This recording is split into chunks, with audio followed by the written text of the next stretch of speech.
Hello everyone, today it's time to convert another lantern to low pressure sodium. And this time I choose the Indal Arc, which is a very nice and durable lantern, mostly made for metal halide and high pressure sodium bulbs. Not for low pressure sodium, but we're going to try to change that today. And I had a bit of a plan with like the previous video of how I was going to create this. This time I don't really have a plan, so we're just going to try and see if it works. And here we have the internals of the Indal Arc itself. It's a bit wet because it's been laying outside. This one is going to be a bit more difficult, but at least the refractor is still in place, not one that has the refractor on the top. But I think we're first going to install a low pressure sodium socket in here, which is actually a thing that I thought about for a bit. I think we're just going to remove the metal piece that's in the middle and then screw the socket on the bottom here, so actually the 35 watt fits in the fixture itself, because it's quite tight to be fair, but it should fit, and if not, then I don't know what to do. This is what the lamp holder thing looks like. And I think actually if we put this metal strip in here downwards, if that works, we don't have to drill screws on the plastic bit, so we can make it a bit more durable. I'm going to remove the socket here and try some things out to see if that works. So the good news is that the socket actually fits with two holes right here, but I just need to drill those holes a little bit bigger so I can install the screws.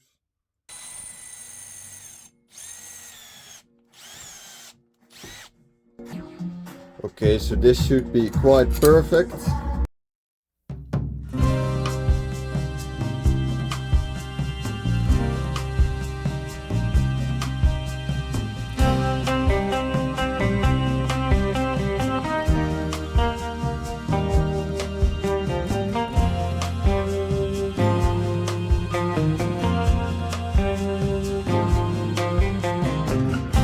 Alright, so far it's looking good.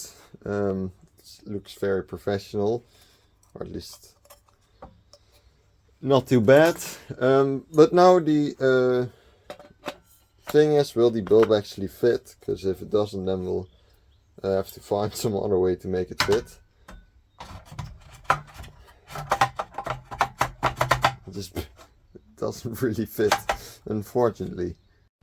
So there's a bit of an issue I have with this plan anyway, because whenever you like install the bulb in here, it's pointing downwards, which is not a very good thing for a SOX bulb to do, as you can see. So I think, which I don't think I can make it look great, but we can at least try. I'm just going to cut a hole right here in the refractor, which will serve as a lamp holder as well. Which I hope I can some way at least make look tolerable. But I have many spare refractors anyway, so I'm going to give it a try and see if we can make it work or not.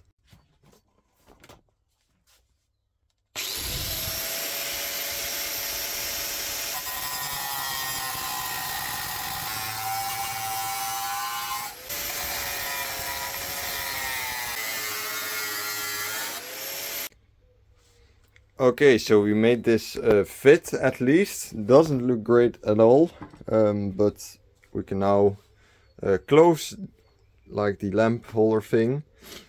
And the refractor itself also functions as a lamp holder, so it kind of balances the lamp a little bit, which is great.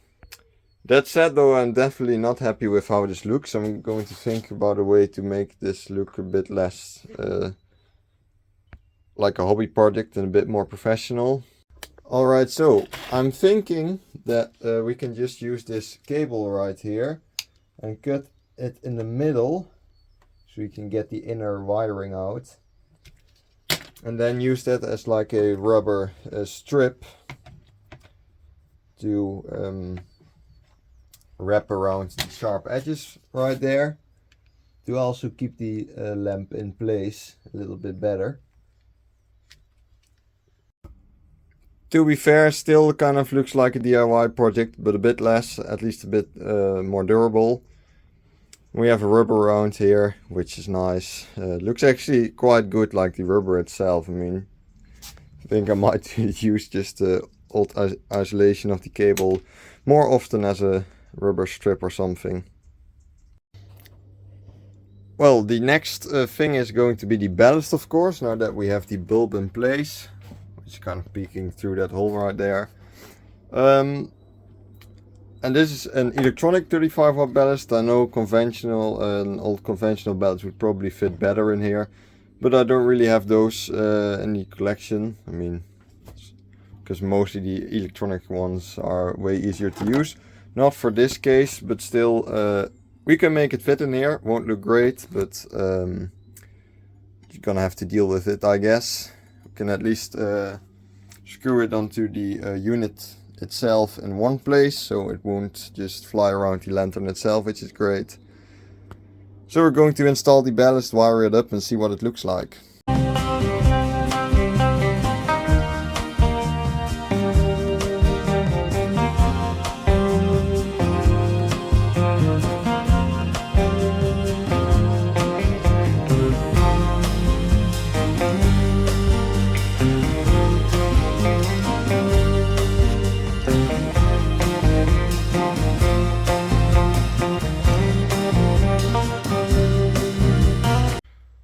Alright, so this is the finished project, which does look like a hobby project, unfortunately, but it's not too bad. Like this system, especially from the inside, looks very DIY. And also the way the ballast is mounted, I figured I would put a screw here so it won't really be able to move anywhere, because if you install it with one screw, it can still kind of slide to places, but now it really can't, which is great. It will stay in place like this. And here we have the wiring, very simple. And yeah, I'm looking forward to test this thing. So I'm going to clean the desk and then we're going to test it. Alright, the first low pressure sodium arc in the world. Let's give it a go, see if it works.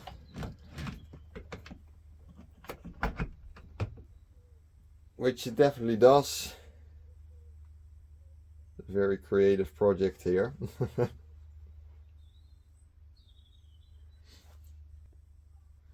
Yeah, cool. Looks quite strange, but I mean it works. Shouldn't let the lamp work too long this way, because all of the sodium that's inside will go to the filaments there, because the bulb is it's not tilted correctly, but it kind of works like the other way when it's on the column, so that wouldn't hurt too much. But yeah, we did it again. We created a new low pressure sodium lantern, which, I mean, the iridium looked a bit better in my opinion, but we had a lot more space. This fixture is a lot more compact than the big iridium we worked on before. But still, it's cool. The iridium is actually like outside on the street doing its thing, which I'll show a picture on screen what it looks like at night. I doubt if I'm going to install this one on the street. At least first I need to test it a lot because of like the rubber we wrapped around the bulb and everything. Don't know if it will stand the heat of the bulb. But if it does, I'll probably install it in the garden someday, and if it does work, then we'll definitely test this thing on the streets itself. Yeah, let's let it warm up for a bit and then we'll end the video. It's fully warmed up and I have to say I'm pretty happy with the result. Looks nice, looks like low pressure sodium, which is great. And yeah, I'm going to do some testing, put it up outside the garden, have it on for a day.